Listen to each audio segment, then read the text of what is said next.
दक्षिण एशियाई सुरक्षा समीकरण में भूचाल लाने वाला करार बांग्लादेश ने चीन के साथ 2.2 अरब डॉलर की भारी भरकम डील कर 20 अत्याधुनिक J-10CE vigorous dragon fighter jets खरीदने की आधिकारिक घोषणा कर दी है।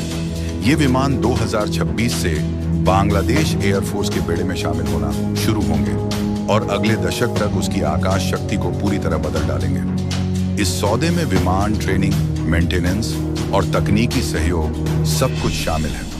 यह करार केवल रक्षा सहयोग नहीं, बल्कि दक्षिण एशिया में चीन की नई कूटनीतिक चाल मानी जा रही है।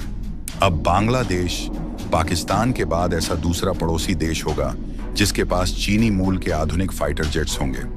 ये विमान न सिर्फ बंगाल की खाड़ी, बल्कि भारत के उत्तर पूर्वी सीमांत पर भी नई चुनौती बनकर उभरेंगे।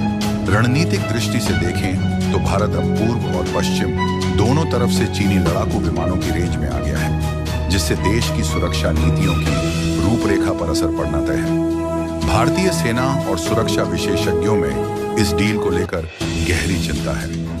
J-10CE जेट्स उनके वायु सीमा नियंत्रण, समुद्री निगरानी और आक्रमण क्षमता सभी क्षेत्रों में गुणवत्ता की नई ऊंचाई छूने जा रहे हैं। स्ट्राइक रेंज, एवियोनिक्स और मल्टी रोल ऑपरेशन के हिसाब से इन विमान को एशिया के सबसे खतरनाक फाइटर जेट्स में गिना जाता है। ऐसे में भारतीय उत्तर पूर्वी राज्यों जैसे असम, मेघालय, नागालैंड और रणनीतिक रूप से महत्वपूर्ण सिलीगुड़ी कॉरिडोर की सुरक्षा पर सीधा असर पड़ना अब लगभग तय है। सिर्फ सैनिक या तकनीकी ही नहीं, कूटनीतिक और संसाधन सुरक्षा के लिहाज से भी इस सौदे का प्रभाव गहरा है।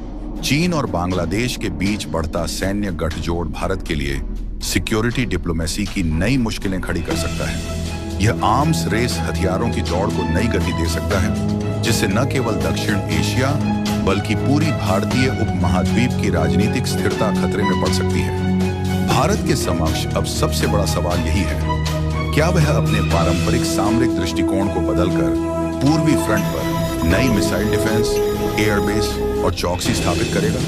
क्या हथियारों की यह नई जंग पूरे क्षेत्र को एक कोल्ड वॉर जोन में तब्दील कर देगी? इन सब के बीच एक बात तो स्पष्ट है, बांग्लादेश चीन डील दक्षिण एशिया की जियोपॉलिटिक्स में नए समीकरण, नए खतरे और नए प्रतिस्पर्धा की पटकथा लिख चुकी है। आने वाले वर्षों में इस डील के दूरगामी प्रभाव न केवल कूटनीतिक हलकों, बल्कि आम भारतीय की सुरक्षा और क्षेत्रीय स्थिरता पर भी देखने को मिलेंगे।